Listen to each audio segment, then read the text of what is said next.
Assalamualaikum warahmatullahi wabarakatuh.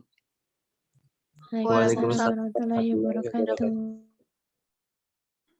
Kami dari kelompok 1 yang beranggotakan Albara Puan Rinaldi, Dian Nobitasari, Sundari Handayani, dan saya sendiri Ruli Nobika. Di sini kami akan menjelaskan tentang teori permintaan. Baik, untuk mempersingkat waktu, langsung saja kepada pemateri yang pertama, yaitu Albara Puan Rinaldi yang akan menjelaskan tentang pengertian permintaan. Kepada Albara dipersilakan. Baik, terima kasih kepada Saudara Ruli Nafika.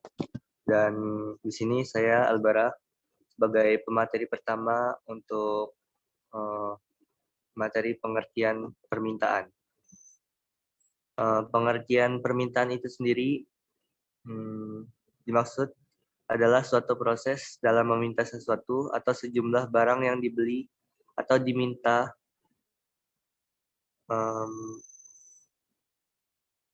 pada saat harga dan waktu tertentu. Permintaan berkaitan dengan keinginan konsumen akan suatu barang dan jasa yang ingin dipenuhi, dan kecenderungan permintaan konsumen akan barang dan jasa tak terbatas. Next. Permintaan ini merupakan salah satu aspek terpenting dalam ekonomi manajerial dan penting bagi penciptaan, kelangsungan hidup, dan profitabilitas perusahaan. Hal-hal yang mempengaruhi permintaan konsumen diantaranya ada yang pertama yaitu harga dari komoditas tersebut, lalu yang kedua pendapatan konsumen, ketiga harga dari barang yang berhubungan atau substitusi dan komplementernya, keempat dan yang terakhir itu selera konsumen dan lain-lain. Next, permintaan individual terhadap komoditas. Permintaan ini timbul karena keinginan konsumen dan kemampuannya atau hasrat dan keinginan yang didukung dengan pendapatan untuk membeli suatu komoditas. Lalu teori permintaan konsumen, jumlah komoditas ini yang diminta merupakan suatu fungsi atau bergantung pada harga komoditas tersebut. Pendapatan konsumen, harga komoditas yang berhubungan atau komplementer dan substitusi, dan selera konsumen.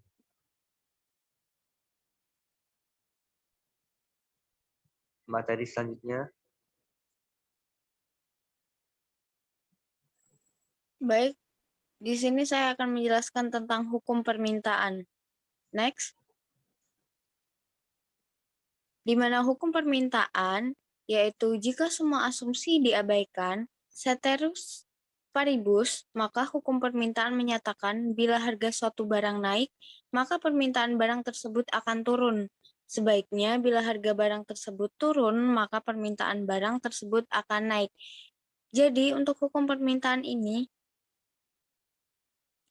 konsumen akan membeli barang jika harga itu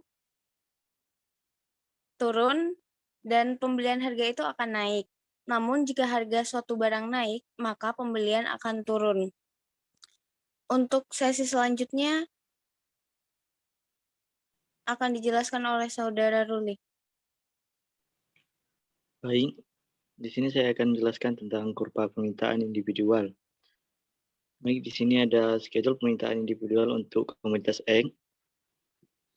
Di sini di tabel ada harga komoditas X per unit atau PX dan komoditas X yang diminta pada suatu periode waktu atau GDX.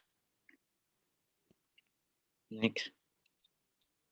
Di sini ada gambar kurva permintaannya.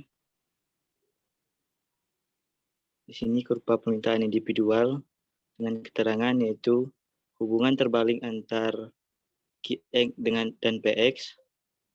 Terus PX naik maka QX akan turun, dan sebaliknya apabila PX turun maka QX akan naik. Dan kurva permintaan memiliki kemiringan yang negatif. Selanjutnya, di sini ada kurva permintaan pasar. Kurva permintaan pasar untuk suatu komoditas merupakan penjumlahan secara horizontal dari kurva-kurva permintaan semua konsumen. Sini ada gambarnya. Dan untuk materi selanjutnya, Saya persilahkan kepada Saudari Sundari Handayani. Baik, di sini saya akan menjelaskan terkait dengan elastisitas permintaan, di mana elastisitas sendiri adalah kelenturan atau kepekaan, sedangkan elastisitas permintaan merupakan tingkat kepekaan permintaan dari faktor-faktor yang mempengaruhinya. Adapun faktor yang mempengaruhinya yaitu yang pertama ada harga barang itu sendiri atau PX, lalu ada pendapatan konsumen atau I, lalu ada harga barang lain atau PY.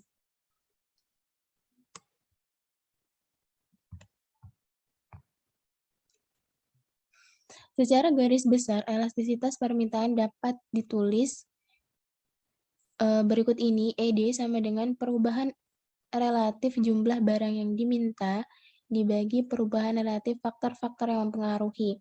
Atau ED sama dengan persentase perubahan jumlah barang yang diminta dibagi persentase perubahan faktor-faktor yang mempengaruhinya. Adapun jenis-jenis elastisitas permintaan itu yaitu yang pertama ada elastisitas harga permintaan, lalu ada elastisitas pendapatan, dan adanya elastisitas silang.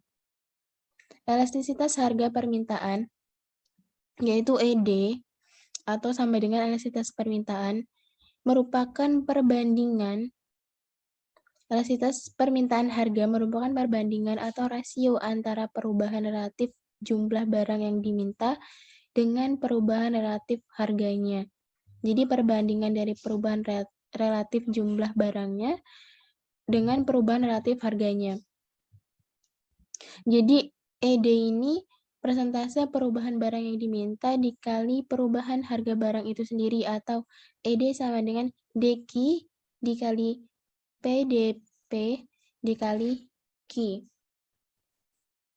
Berikut ini ada kurva elastisitas, yaitu yang pertama ada inelastis, lalu ada elastis, ada unit elastis, ada inelastis sempurna, dan elastis sempurna, di mana elastis ini ED lebih dari 1, lalu inelastis ini ED kurang dari 1, sedangkan unitary elastis ini ED sama dengan 1, lalu inelastis sempurna ini ED sama dengan 0, serta elastis sempurna tak terhingga. ED sama dengan tak terhingga. Berikut ini ada elastisitas pendapatan, di mana elastisitas pendapatannya atau biasa disingkat dengan EY adalah persentase perubahan kuantitas barang yang diminta akibat terjadinya perubahan pendapatan. Adapun rumusnya yaitu EY sama dengan persentase perubahan jumlah barang yang diminta dibagi persentase perubahan pendapatan, atau EY sama dengan DQ dibagi DY dikali Y dibagi Q. Pada elastisitas pendapatan, EY sama dengan 1, ini merupakan positif termasuk barang normal. Jika pendapatan naik menyebabkan kenaikan jumlah yang diminta. Jadi ketika barang itu barang yang normal, maka ketika pendapatan konsumen itu naik, maka menyebabkan kenaikan jumlah yang diminta. Lalu EY sama dengan -1 negatif termasuk barang inferior, di mana jika pendapatan naik menyebabkan penurunan jumlah yang diminta. Jadi inferior ini pada barang inferior ketika pendapatannya naik, maka malah menyebabkan penurunan jumlah yang diminta, yaitu berbanding terbalik dengan EY sama dengan 1. Lalu EY kurang dari 1 ini barang kebutuhan pokok, di mana perubahan pendapatan tidak menyebabkan perubahan permintaan sebesar perubahan pendapatannya. Sedangkan yang terakhir EY lebih dari 1, yaitu ini termasuk barang mewah, sama dengan perubahan permintaan lebih dari perubahan pendapatan. Baik, berikut ini yaitu contoh perhitungannya. Jika pendapatan sebesar 100.000, jumlah barang yang diminta 10.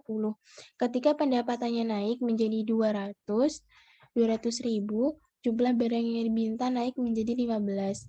Maka cara menentukan EY-nya yaitu EY sama dengan 15 tadi, yang jumlah yang diminta yang ketika pendapatannya naik dikurang dengan jumlah yang diminta ketika pendapatannya hanya 100.000. 15 dikurang 10 lalu dibagi dengan pendapatan yang naik dikurang pendapatan awal lalu dikali pendapatan awal dibagi 10 jadi sama dengan 0,5. Artinya jika pendapatan naik 1%, maka jumlah yang diminta akan meningkat sebesar 0,5%, termasuk barang kebutuhan pokok. Jadi berikut ini menjelaskan perubahan jumlah suatu barang yang diminta sebagai akibat perubahan harga barang lain. Jadi EC sama dengan persentase perubahan jumlah barang yang diminta barang X dibagi persentase perubahan harga barang Y atau EC sama dengan DQX dibagi DPY dikali PY dibagi QX, di mana QX ini jumlah barang X yang diminta, lalu PY harga barang X, PX harga barang X, dan PY harga barang Y.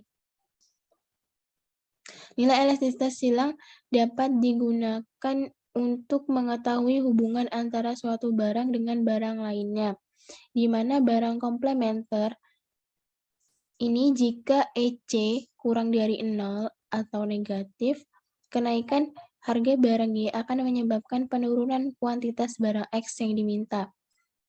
Untuk barang substitusi, ini jika EC lebih dari 0 atau positif, kenaikan harga barang Y akan menyebabkan kenaikan kuantitas barang X yang diminta. Baik, selanjutnya saya kembalikan kepada moderator. Baik, terima kasih Sundari Handayani.